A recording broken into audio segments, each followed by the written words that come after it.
দেখুন আমরা গতবার যে ডিটিএফ প্রিন্টারটি রেডি করেছিলাম, তো এটার মধ্যে একটাই প্রবলেম হলো, এই 805-এ সবসময় কালিগুলো আপনি টেনে নিয়ে যায়, যার কারণে আপনারা দেখবেন যে কালিগুলো প্রথমে ফুল ছিল, এখন সব শেষ হয়ে গেছে, ও আপনি কালিগুলো টেনে নিয়ে গেছে।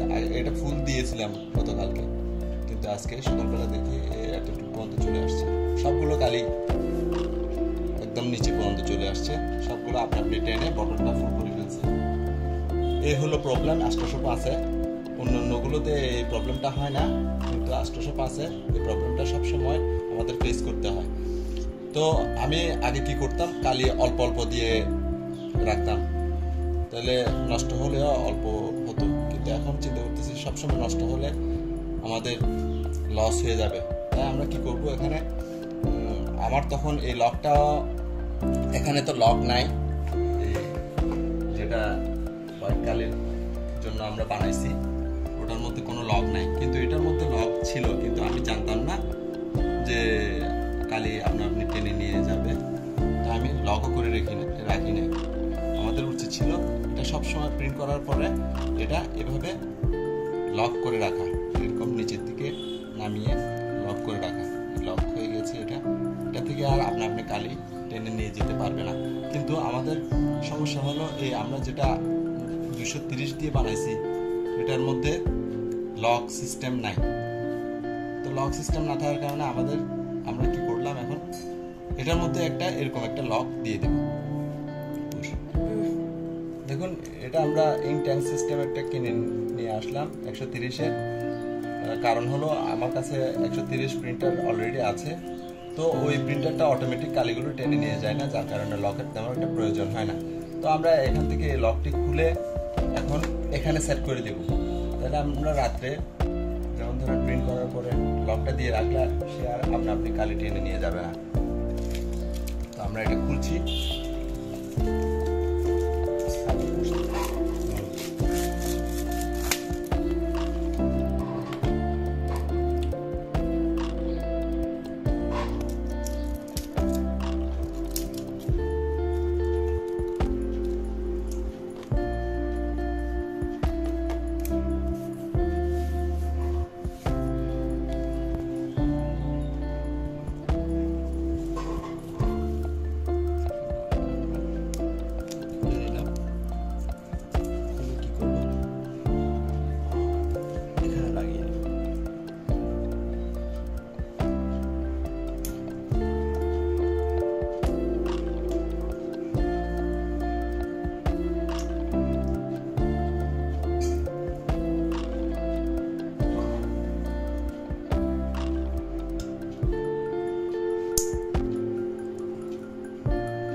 আমরা 130-এর মধ্যে আবার ব্যবহার করবো রাখলাম, তাহলে আমরা কাজের শেষে এই লকগুলো লাগিয়ে দিলে আর কালিগুলো চলে যাবে না।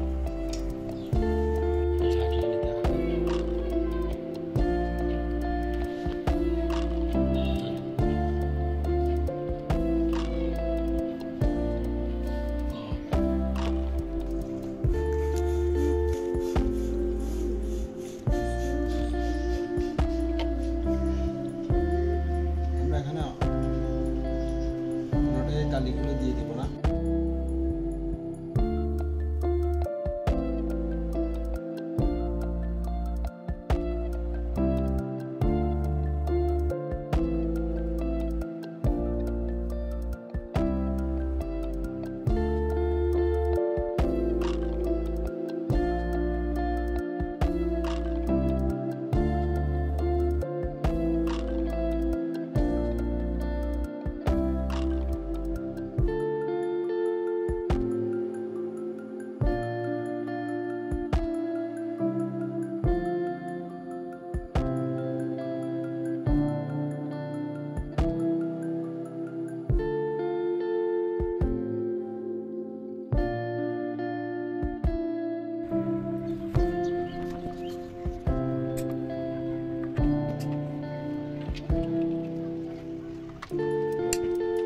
देखिए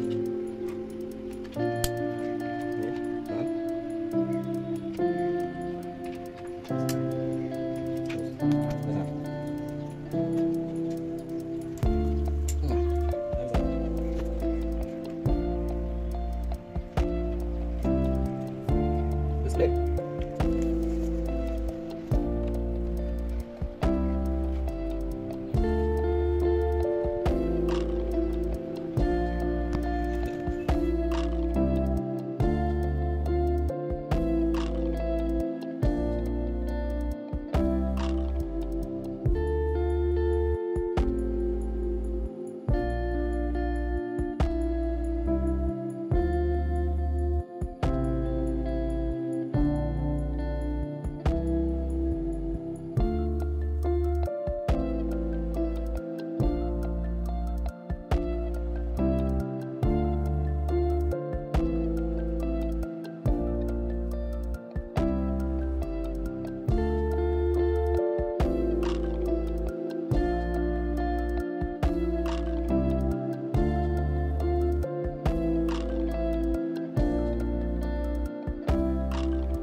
কয়েকদিন পর দেখলাম এখন দেখি কালি আর ট্রেন নিয়ে যাচ্ছে না। আপনারাও এভাবে ট্রাই করতে পারেন।